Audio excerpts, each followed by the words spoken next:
بسم اللہ الرحمن الرحیم۔ السلام علیکم۔ حضرت علی علیہ السلام نے فرمایا کہ کچھ چیزوں کی شکایت کبھی نہ کرو، اپنی قسمت کی، اولاد کے سامنے اپنے بڑوں کی، اپنا ذاتی مکان ہوتے ہوئے اس کی تنگی کی، بھول کر بھی اپنے ماں باپ یا اپنے استاد کی، غیر کے سامنے اپنے دوست کی، رخصت کرنے کے بعد اپنے مہمان کی۔ مولا علی علیہ السلام نے فرمایا، اپنے دن کا آغاز صدقہ دینے سے شروع کرو، اس دن تمہاری کوئی دعا رد نہیں کی جائے گی، اور اچھی بات بتانا بھی صدقہ ہے۔ مولا علی علیہ السلام نے فرمایا، اگر تم سے کوئی ناراض ہے اور اس کو یہ غرور ہے کہ اسے تم ہی مناؤ گے تو تم اس غرور کو ٹوٹنے مت دو۔ حضرت علی علیہ السلام نے فرمایا، ہمیشہ اخلاق سے بات کرو، کیونکہ انسان پر سب سے زیادہ مصیبتیں اس کی اپنی زبان کی وجہ سے آتی ہیں۔ مولا علی علیہ السلام نے فرمایا، مشکل وقت آ جائے تو کسی کا احسان نہ لو، کیونکہ مشکل وقت 4 دن کا اور احسان زندگی بھر کا ہوتا ہے۔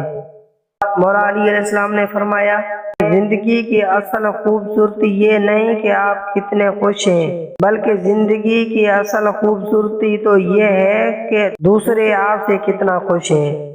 فرمان حضرت علی علیہ السلام، لوگوں کو اسی طرح معاف کرو جیسے تم خدا سے امید رکھتے ہو کہ وہ تمہیں معاف کرے گا۔ مولا علی علیہ السلام نے فرمایا، رزق کے پیچھے اپنا ایمان خراب مت کرو، کیونکہ رزق انسان کو ایسے تلاش کرتا ہے جیسے مرنے والے کو موت۔ مولا علی علیہ السلام نے فرمایا، لوگوں کے اخلاق کے مطابق ان سے میل جول رکھو اور اعمال میں ان سے علیحدہ رہو۔ مولا علی علیہ السلام نے فرمایا، اگر کوئی تم کو صرف اپنی ضرورت کے وقت یاد کرتا ہے تو پریشان مت ہونا، بلکہ فخر کرنا کہ اس کو اندھیروں میں روشنی کی ضرورت ہے، وہ تم ہو۔ حضرت علی علیہ السلام کا فرمان ہے، جاہل کے سامنے عقل کی بات مت کرو، کیونکہ پہلے وہ بحث کرے گا اور پھر اپنی ہار دیکھ کر دشمن بن جائے گا۔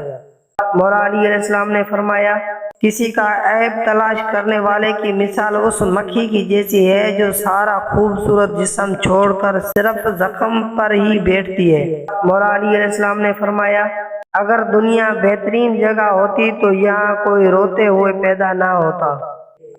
آپ دوستوں سے گزارش ہے، آپ نے میرا چینل اسلامی ٹاپک ابھی تک سبسکرائب نہیں کیا تو سبسکرائب کریں اور بیل آئیکن کو پریس کریں تاکہ ہماری نئی آنے والی ویڈیو کا آپ کے پاس نوٹیفیکیشن پہنچتا رہے۔ پھر ملیں گے نیکسٹ ویڈیو میں۔ اللہ حافظ۔